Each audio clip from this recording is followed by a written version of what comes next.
In the halls of the Alpha King's palace, the screams never stop. Not loud, not sudden, but constant. Thin, raw, and exhausting. The cries of two newborn princes abandoned by their own mother. Some say the queen didn't just leave, she escaped, running away with another man and leaving behind not just a kingdom, but her own blood. And now the Alpha King is breaking. The palace hasn't slept in weeks. Servants whisper in corners, healers fail one after another, and nursemaids quietly beg to be dismissed. Because the heirs to the throne refuse comfort. They don't respond to touch, they reject milk, and they scream until their voices give out, only to start again. Until someone impossible steps forward. Josie. A wolfless servant girl, an orphan, a mistake in a world where everyone is born with power. She was never meant to go near royal blood, but desperation breaks rules. And the moment she touches them, everything changes.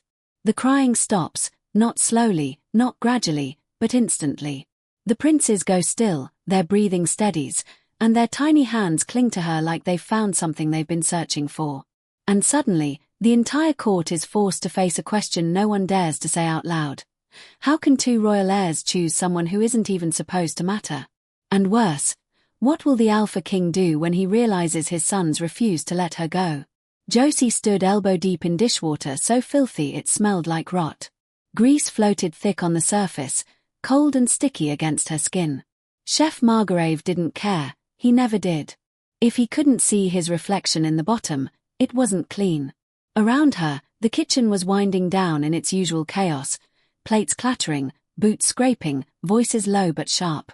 Well-dressed servants drifted in carrying silver platters like trophies, even though they were piled with scraps. None of them looked at her. They never did. One of them dumped a tray too hard, and dirty water splashed straight into her chest. Josie gasped, stepping back as grease and bits of meat clung to her apron. For a moment, just one moment, she looked up, waiting, maybe for an apology, but the servant was already laughing, walking away. Still crying. One of them muttered. From the east wing, hasn't stopped all night. Sure. Not here. And just like that, they were gone.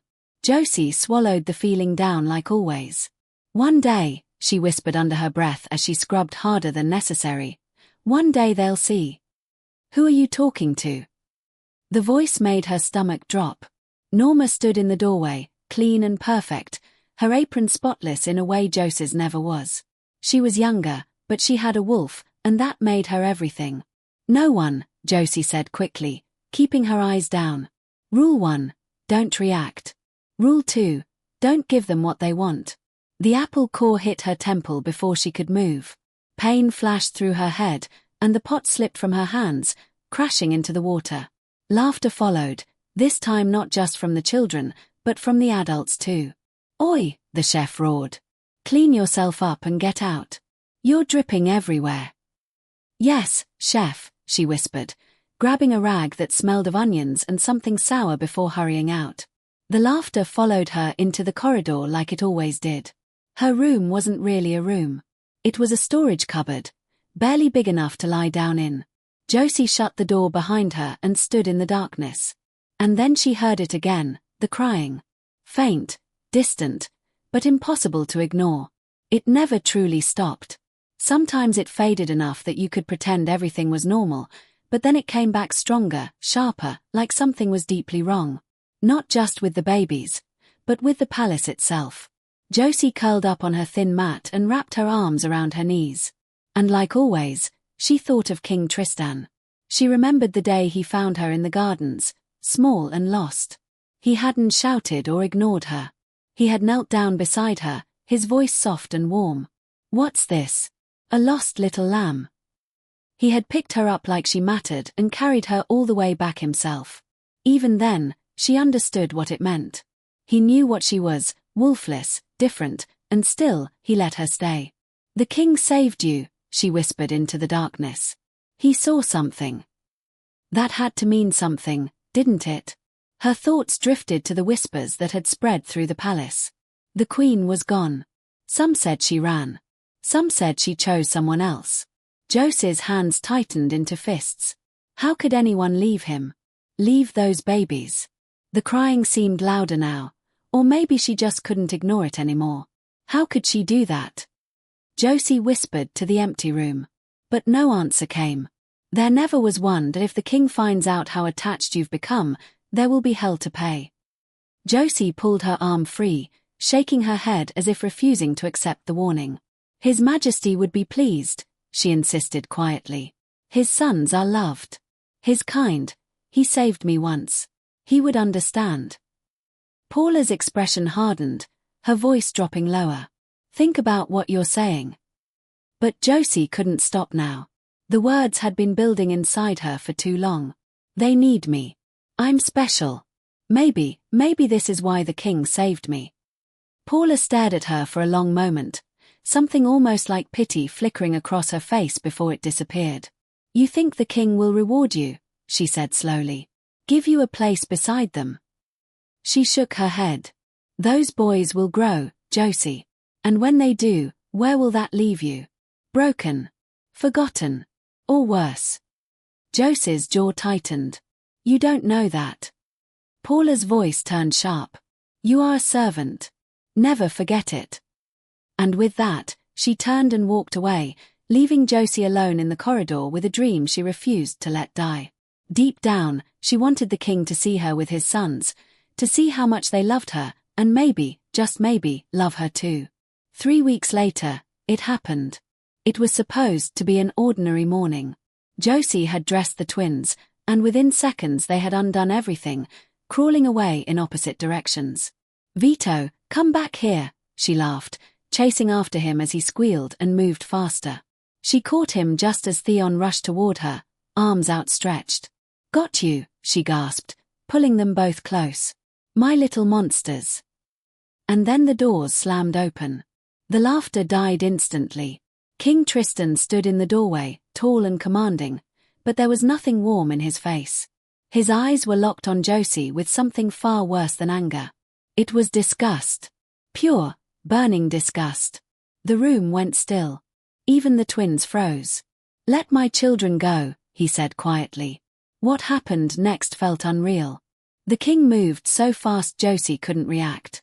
He seized one of the cribs and hurled it across the room, smashing it against the wall with a deafening crack. The twins screamed, their small bodies trembling violently as they clung to Josie. Vito buried his face against her neck while Theon's nails dug into her skin hard enough to draw blood. Josie held them tighter, her mind struggling to understand what was happening. This wasn't the man she remembered. This wasn't the king who had once carried her gently through the gardens. Why? The king roared as Paula and Mara rushed in. Why does this servant have her hands on my sons? Josie forced herself to stand, her legs shaking under her. Your Majesty, please, she said, her voice breaking. They need me. The king's expression turned colder, his voice dropping to something far more dangerous. Need you? He repeated softly. Why would the heirs to my throne need you? He stepped closer, and Josie instinctively stepped back. You are nothing, he said. Less than nothing. A wolfless servant. His voice snapped like a whip. So take your filthy hands off my sons. Paula tried to intervene, her voice careful. Sire, the girl does seem to calm them. Enough, the king roared. The air itself seemed to tighten with his fury.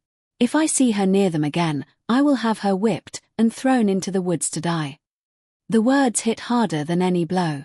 Josie collapsed to her knees, still holding the twins as they cried in terror.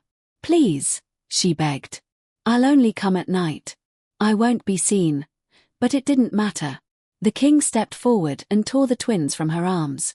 Their screams turned sharp and desperate as they reached for her, their tiny hands grasping at nothing. Josie tried to reach back, but Paula and Mara were already pulling her away. The doors slammed shut, cutting off the sound, but not enough. She could still hear them. Still feel them. And she broke. 4 days, the palace couldn't escape the sound of their cries. Josie returned to the kitchen, her hands raw from cold water, her mind stuck in the moment everything shattered. The servants whispered behind her, confused, curious, but they didn't know the truth. They didn't know what the king had said. Didn't know how completely he had destroyed her. None of it made sense. How could a man who once showed kindness turn so cruel? There had to be a reason. There had to be something she was missing. Maybe it was the Queen. Maybe he was hurting. Maybe he hadn't meant it. Then the news came crashing in like a storm. The Queen was alive. She had raised an army. She was coming back, for her sons. The palace locked down instantly. Fear spread through every corridor. And that night, lying in the darkness, Josie made a decision she couldn't stop. Not for herself, but for them. When she slipped back into the nursery, the crying hit her like a physical force. The twins were alone. No nursemaids. No comfort. Just two exhausted, terrified babies crying into the dark. The moment they saw her, they reached for her desperately. Josie didn't hesitate. She gathered them into her arms, holding them close as they trembled against her. "Hush," she whispered, rocking them gently. "I'm here." And just like before, the crying stopped. Their bodies relaxed, their breathing slowed, and within moments, they were asleep. Truly asleep. Josie held them tightly, tears running down her face. She knew she should leave. She knew she was risking everything. But then, "I warned you." Her blood ran cold. The king stood in the doorway again, this time calm, too calm. Guards moved in before she could react. Rough hands seized her, tearing her away as the twins began to cry again behind her. "Take her," the king ordered. And just like that, it was over. The dungeon was cold, damp, and final. "You will be hanged at dawn," the guard said flatly. Josie didn't even have the strength to cry anymore. She was only 13. And she was going to die for loving someone who was never meant to love her back. "You saved me," Josie whispered, pulling the two small wolf pups tightly into her arms. Vito let out a soft, proud yip, while Theon pressed his tiny face into her neck and sighed, as if nothing in the world could reach them anymore. Her legs trembled as she stood, but she forced herself forward, running through the dim dungeon corridors, following the flickering torchlight upward. The pups were heavier than she expected, solid, warm, alive, and though they squirmed now and then, they stayed close, as if they understood what was at stake. When she pushed through the kitchen door, she froze. Paula stood there, a knife in her hand, her expression tightening the moment she saw Josie. "They said you were taken to the dungeon." Her voice faltered as her eyes dropped to the pups. She didn't need an explanation. She understood immediately. The knife clattered softly onto the table. "We don't have time," she said, already moving. "You have to leave. Now." Her hands worked quickly, grabbing a canvas bag and stuffing it with food, cloth, anything that might keep Josie alive. And those pups, they need to go to their mother. She spread a worn map across the table, tracing a path with urgency. "I've always been loyal to Queen Enzin," she said firmly. "She's gathering forces in the north. The king, he's not the man you think he is. He will hurt you.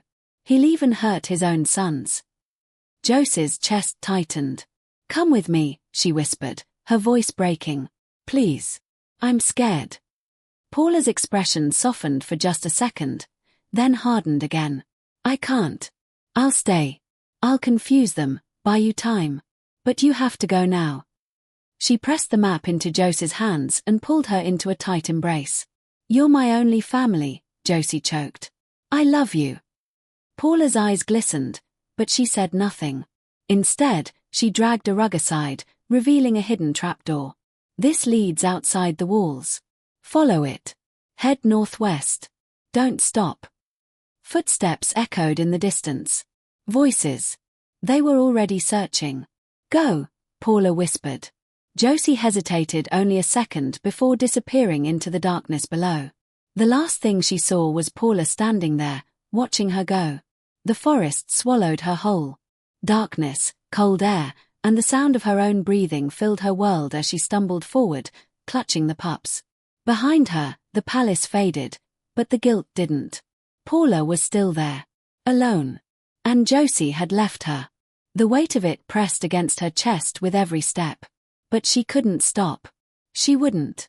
The pups shifted in her arms, heavier now, restless, but still trusting her completely. When the trees thickened, she slowed just enough to pull out the map. Northwest. That's what Paula had said. But the forest looked the same in every direction. Then came the sound that froze her blood, a distant howl. Lo! Hunting! Another answered it. Tracker wolves. Her hands shook as she shoved the map away and ran. Branches tore at her clothes as she pushed forward, the pups whining softly. Faster, she whispered to herself, though her legs were already burning. The howls grew louder. Closer. Then she saw them, glowing amber eyes between the trees. She veered sharply, crashing through thick brush, ignoring the pain. But it wasn't enough. The sounds surrounded her. She stumbled and fell hard behind a massive oak tree, her breath ragged. This is it, she thought. She couldn't run anymore. The pups whimpered in her arms, their small bodies trembling. The growls circled closer. 1, 2, 3, maybe more. Then suddenly, something else moved. Fast. Violent. A massive wolf burst from the darkness, larger than any she had ever seen. It slammed into one of the trackers with brutal force, sending it flying. The fight was instant and savage. Another wolf leaped at it, only to be thrown aside like nothing. Guards rushed in, shouting, swords drawn, but the great wolf turned on them, releasing a howl so powerful it seemed to shake the air itself. Fear broke them. They scattered. And then, silence. The wolf turned toward her. Its pale golden eyes locked onto hers. It stepped forward. Josie didn't wait. She ran. But it followed, not attacking, not rushing, just watching. She dove into a narrow gap between rocks, squeezing herself inside. Silence stretched. Then came a sound that made her heart stop, the unmistakable crack of bones shifting. A voice followed. Calm. Almost amused. That's one way to thank someone for saving your life. Josie didn't move. You can come out, the man said. If I wanted you dead, I wouldn't have helped. Slowly, cautiously, she looked up as a face appeared at the opening. A man, older, worn, with sharp wolf-like eyes that held something unexpected, understanding. What are you doing in there? He asked mildly. You'll suffocate before anything else gets you. Josie stared at him, shaking. You killed them, she whispered. He shrugged. Some of them. They were hunting a child carrying babies. I don't like that. His gaze shifted to the pups, and a faint smirk touched his lips. Relax. I'm not taking them. He sat down a few feet away. Name's Bram. When she didn't answer, he sighed. Fine. Keep your secrets. But you should come out. They'll regroup soon. Josie hesitated, then finally spoke. How do I know you won't take me back? His expression darkened instantly. Because I'd rather lose an arm than help that king. The hatred in his voice was real. And for the first time, Josie believed someone. Days passed, and Bram didn't leave. What started as guidance became protection.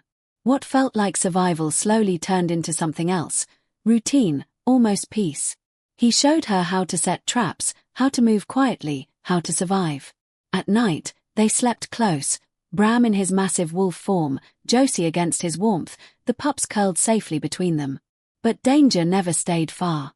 One night, the howls returned. This time closer. Stronger. Bram moved instantly. Hide, he ordered. The fight that followed was brutal and fast. Josie could barely breathe as she watched shadows clash in the firelight. A guard broke through toward her, and without thinking, she kicked burning coals into his face. He screamed. Bram finished him in seconds. Then silence again. But something was wrong. Bram staggered. A low groan escaped him as he dropped to one knee, his hand pressed tightly against his side. Blood seeped through his fingers, dark, heavy, and far too much. Josie's heart stopped. She rushed toward him, her breath catching in her throat. Bram. It's not healing. Why isn't it healing? Josie's voice trembled as she pressed her hands against Bram's side, panic rising with every second. Bram clenched his jaw, forcing the words out through the pain. Poisoned. The word hit her like a blow. Then what do we do? She whispered, her hands shaking. Bram tried to push himself up but failed, his strength already fading. They'll come back, he said, breathing hard. We have to move. You can't even stand, Josie protested, fear tightening her chest. It's not safe to stay, he insisted, forcing himself upright again. This time, she didn't argue. She stepped closer, bracing his weight against her shoulder. Fine, she said, her voice steadier than she felt. Then we moved together. And so they did, stumbling forward into the darkness, step by painful step, because stopping meant death. By the time the forest thinned into rocky, open ground, Bram was barely conscious. His weight leaned heavily against Josie, every breath shallow and uneven. But then she saw it, a vast camp stretching across the valley, filled with movement, smoke, and steel. An army. Bram, her voice cracked. I think we made it. He lifted his head with effort, his vision blurred, but he saw it too. They pushed forward, but just as they reached the edge of the camp, his legs gave out completely. He collapsed, dragging Josie down with him. For a moment, everything went silent. Then chaos erupted. Soldiers rushed forward, voices overlapping, hands pulling them apart. The twin pups scrambled toward Josie, whining in fear as strangers surrounded them. A healer knelt beside Bram, her hands already moving with practiced urgency. What happened? She demanded. Josie's words spilled out in a rush. The king's men, poisoned blade, he saved us. The healer's expression darkened as she examined the wound. Get the queen, she ordered sharply. And then, everything changed. The crowd parted as a presence moved through it, powerful and undeniable. Queen Zarin stepped forward, her gaze sharp, commanding, until it landed on the two small wolf pups pressed against Josie. Everything in her broke. She dropped to her knees, gathering them into her arms. My babies, she whispered, her voice collapsing into sobs. The pups responded instantly, pressing close, recognizing her without hesitation. The entire camp fell silent, watching something raw and deeply human unfold. Then her gaze shifted, to Josie. For a moment, she just stared, her face draining of color. You, she breathed. Josie's heart pounded. I tried to keep them safe, she said quickly, fear creeping in. I'm sorry but the queen didn't let her finish. She reached forward, cupping Josie's face with trembling hands, her touch warm and impossibly gentle. You brought my sons back to me, she whispered, her voice breaking. And then she pulled her into an embrace. Not formal. Not distant. Real. Tight. Desperate. Thank you, she murmured against her hair. Josie stood frozen, unable to understand why this felt familiar. Later, as night settled and the camp quieted, the truth came crashing down. Hidden just outside a tent, Josie listened as the queen spoke words that shattered everything she thought she knew. She wasn't just a servant. She wasn't just a nobody. She was the queen's daughter. The firstborn child of King Tristan. The child he had rejected. The child he had tried to erase. Her breath caught as the world tilted beneath her. Everything, every moment, every memory, shifted into something darker. The king hadn't saved her. He had hidden her. Buried her. When she stumbled back, unable to process it, a hand caught her gently. The queen stood there, tears streaming down her face. It's true, she whispered. That was all it took. Josie broke. The sobs tore out of her, years of pain and confusion crashing down all at once. You have to stop him, she cried. For everyone, for Paula. The queen held her tightly, her own voice steady despite the tears. I will. I promise. And in that moment, something fragile but real formed between them. Not just queen and subject, but mother and daughter. Time passed. Bram survived. Slowly, painfully, but he survived. Josie visited him every day, sitting beside him, talking about the twins, about everything that had changed. And sometimes, she noticed she wasn't the only one visiting. There were quiet moments between Bram and the queen, glances, soft words, something unspoken growing between them. It wasn't loud. It wasn't obvious. But it was there. Outside, life continued. The twins, no longer just frightened pups, laughed, played, shifted freely between forms, their joy returning piece by piece. Josie watched them run through the grass, her heart lighter than it had ever been. For the first time in her life, she wasn't alone. As the sun dipped below the horizon, painting the sky in gold and violet, they gathered together, Josie, the twins, the Queen, and Bram. A strange, broken, beautiful family formed not by blood alone, but by survival, sacrifice, and love. Tomorrow, there would be war. Tomorrow, they would face the man who had destroyed so much. But tonight, just for a moment, there was peace.